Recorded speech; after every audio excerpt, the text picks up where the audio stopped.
The 2023 NBA season was off the hook.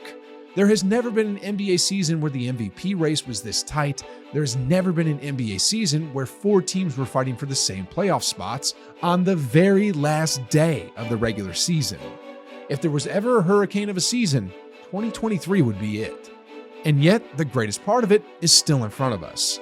Ladies and gentlemen, we're now approaching the eye of the storm. This is where legends are made. This is where stars are born. This is the 2023 NBA playoff predictions.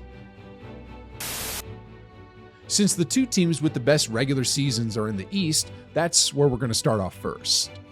As of today, there's one more play-in game for the 8th seed before the playoffs officially start. I'm talking about the winner-take-all match between the Miami Heat and the Chicago Bulls. First off, in case you missed it, Zach LaVine just had an epic performance leading his Bulls to a win in Toronto after being down 19 against the Raptors in an elimination game. He looked nothing short of a superstar this game. Unfortunately though, he'll be up against a Miami Heat team that went to the finals just 2 years ago and that was also just one Jimmy Bucket's 3-point shot away from reaching the finals again last year. I still can't believe they lost against the Hawks in that first play-in game, but I have the Heat advancing to meet the Bucks in the first round. But honestly, it doesn't really matter whether it's the Bucks or the Bulls. Just like how LeBron owned the East in the 2010s, Giannis now owns the East in the 2020s. The Bucks are winning their first round series in 5 games. Next off are the Celtics and the Hawks. During the regular season, Boston mopped the floor with Atlanta, winning all 3 of their matchups. The combined offense and defense for the ones wearing green are just going to prove too much for Trae Young and the Hawks. Sure, the Hawks have a ton of firepower, but the deciding factor of this series is going to be the overwhelming defense of the Celtics, who are going to take out their broomsticks and win this series in 4 games. The 76ers also have a broomstick, but it's a gentleman's broomstick that they'll use against the Brooklyn Nets. Joel Embiid is the MVP of this season, and he's going to prove to be too much for anything the Nets can throw at him. Then, something that isn't talked about enough is the fact that James Harden is also having an MVP caliber season. I mean, he's leading the league in assists, and he's shooting the 3 ball better than he ever has in the last 10 years at 38.5%. Like I said, it'll be a gentleman's sweep, and if you don't know what that means, it means Philly in 5. Anyway, the Cavaliers are up against the Knicks in the last first round series in the East. Now, in the regular season matchups, New York actually won 3-1, and a huge reason is because of the plays of Jalen Brunson. I think it's fair to say that he surprised the entire NBA with the way he carried the Knicks into the 5th seed, and because of him, Mark Cuban has looked really silly for the last month or so. Still though, their number 1 player, Julius Randle, is hurt at the moment. Their number 3 player, RJ Barrett, is a high-volume, inefficient player. And their number 3 highest-paid player, Evan Fournier, has been MIA for over 75% of the regular season. And in the last few games of the regular season where he came back and actually played, he shot 20% from the field and 16.7% from three-point range. Not good, guys. I would say Cavs in 5, but Donovan Mitchell, although a borderline superstar, has been wildly inconsistent in the playoffs, so because of that, I'll go with 6. Next, let's move into the West. Now, just like in the East, there's one more play-in tournament game left, the Timberwolves versus the OKC Thunder. Now, I got the Timberwolves winning this one, but honestly, I had the Pelicans winning against the Thunder too. I mean, this young OKC team was supposed to be on a rebuild, but it seems that their GM did not communicate that message to them because they're clearly winning games and they just eliminated a Zion-less Pelicans that won 9 of their last 12 regular season games. Anyway, whether it's the T-Wolves or the Pelicans, neither team will stand a chance against the Denver Nuggets. Nikola Jokic finally has a healthy team behind him, and although he hasn't said it publicly, he's on a mission this postseason. Nuggets in 4. Next off are the Lakers against the Grizzlies. Ladies and gentlemen, I am sad. There was so much potential for another Warriors-Grizzlies matchup, but unfortunately the purple and gold are going to mop the floor with them. LeBron and Anthony Davis are the 2 best players in this series, and it's going to end in 6 games. Oh, and before I forget, a few years ago, Desmond Bane had some words for LeBron after scoring a bucket in his face, and I'm sure the King remembers all of that. Sheesh, guys. If you ever want to see how a dynasty ends in the first round of a playoff series, then make sure to tune into this one. Anyway, the Warriors and Kings are up next. This is going to be the matchup between the number 1 scoring team in the league versus the number 2 scoring team in the league. Expect to see a lot of fireworks, guys. Man, I wish Mike Brown never left Golden State, but unfortunately, and fortunately he did, and as a result, the Warriors' defense was horrible for most of the season, while the Kings had the best offense the NBA has ever seen in the last 40 years. Since the All-Star break, however, the Warriors have had the 7th best defensive rating in the league, and that's without Wiggins and mostly without Gary Payton II, both of which are their 2 best perimeter defenders. Ultimately, like the Celtics and Hawks, defense is going to win this series. Sheesh, guys. It feels weird to associate the Warriors with defense this season. But anyway, I got the Warriors in 6. Up next are the Suns and the Clippers. It really blows that Paul George is out, otherwise this could have been an interesting series. I mean, it's got Russell Westbrook versus Kevin Durant, and Kawhi Leonard, and Devin Booker, and Chris Paul. If I told you 5 or 6 years ago that all 5 of these players would be playing in one playoff series, you'd say that's crazy. And it is. I mean, this one is personal. We all know the history between Westbrook and Durant, but the last time Durant met Kawhi in the playoffs, Kawhi won the championship. Also, back in 2017, Kawhi was giving Durant and the Warriors a good run for their money in Game 1 of that Spurs-Warriors matchup until his ankle injury. This is a matchup between 2 two-time Finals MVPs. If PG-13 were in this series, I could see it going 7 games, but since he's out, I'm going to say the Suns in 5. Anyway, next up are the semifinals, and with that being said, let's take our talents back to the East. For the first of these, we got the Bucks or the Cavs. The Bucks or the Cavs. The Bucks or the Cavs. Honestly, this is an easy one.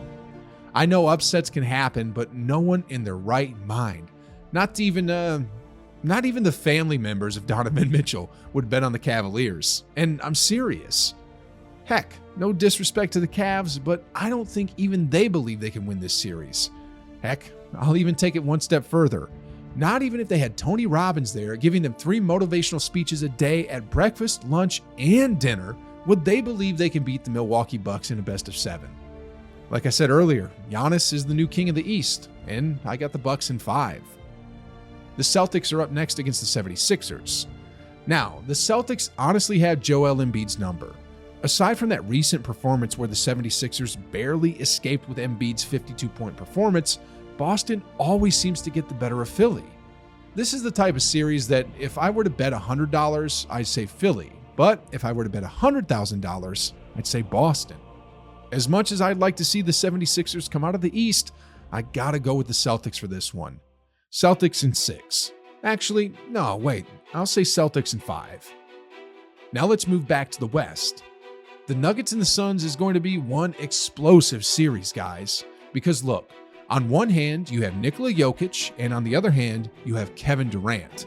Those are 2 bad dudes who are both on a mission. I mean, the Joker is trying to erase the narrative that he's only a great player in the regular season, while the Slim Reaper is trying to erase the narrative that he could only win with the Warriors. Sheesh, guys. If I had to put money on the line, I'm going to go with the Denver Nuggets on this one. Not because of talent, but because of durability. I mean, Jamal Murray and Michael Porter Jr. just came off injuries, but for the season, they've been relatively healthy. The same can't be said about Durant, Booker, and Ayton. Oh, and before I forget, Chris Paul will be turning 38 years old. Nuggets in 7 is what I'm going to say on this one. Their MVP, Nikola Jokic, is going back to the conference finals. And speaking of MVP, the next series has a total of 6 regular season MVPs and 5 finals MVPs. I'm talking about another matchup between Steph Curry and LeBron James. You can't really use any regular season matchups here to determine what this series is going to look like because both teams are completely different now in terms of personnels. I mean, the Warriors are going to have Wiggins and Payton back in the lineup with a refocused Poole and Kuminga, while the Lakers basically had a mid-season plastic surgery with D'Lo, Beasley, Vanderbilt, and the emergence of Austin Powers Reeves. Both teams have championship pedigrees. I mean, since 2012, all but 3 finals have been won by either Steph or LeBron. That's pretty crazy, guys. Still though, I see the Warriors being too much for the Lakers. People talk about LeBron all the time for his longevity, but take a look at Curry. At age 35, just looking at his numbers, he's statistically having his second best season ever. So inspirational, man. I'm going to have to go with the Warriors for this one, and I'm going to go with 6 games. Now let's move back to the East for the Eastern Conference Finals for a showdown between the Celtics and the Bucks.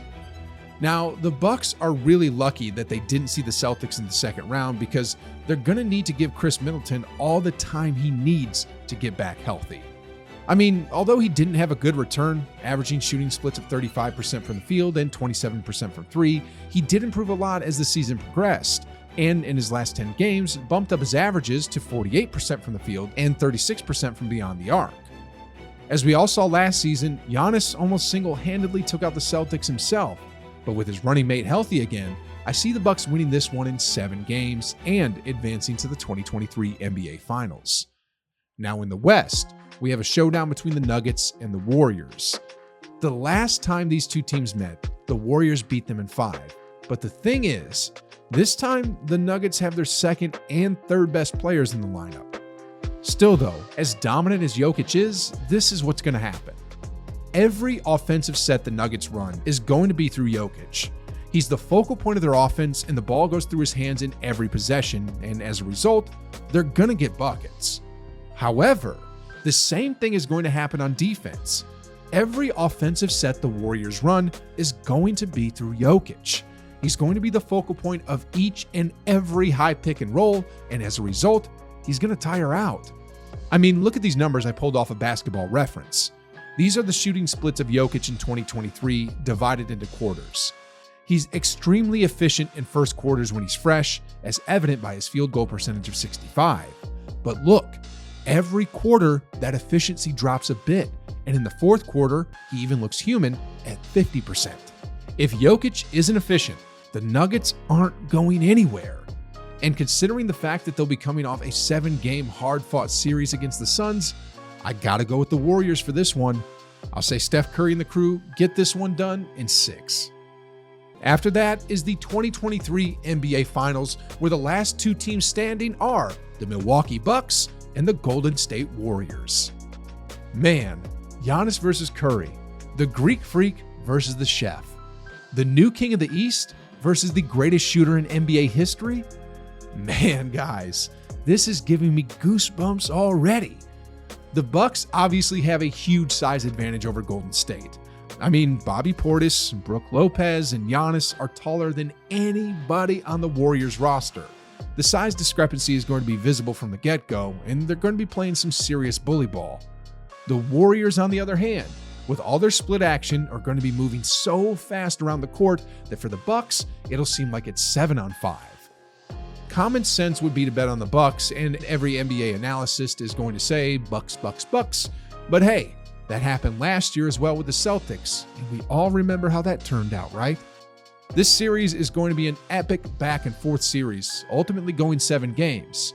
At the very end of it though, Curry is going to get his 5th ring, his 2nd Finals MVP, and then in the offseason, a serious discussion of how Curry can overcome Jordan as the GOAT will take place.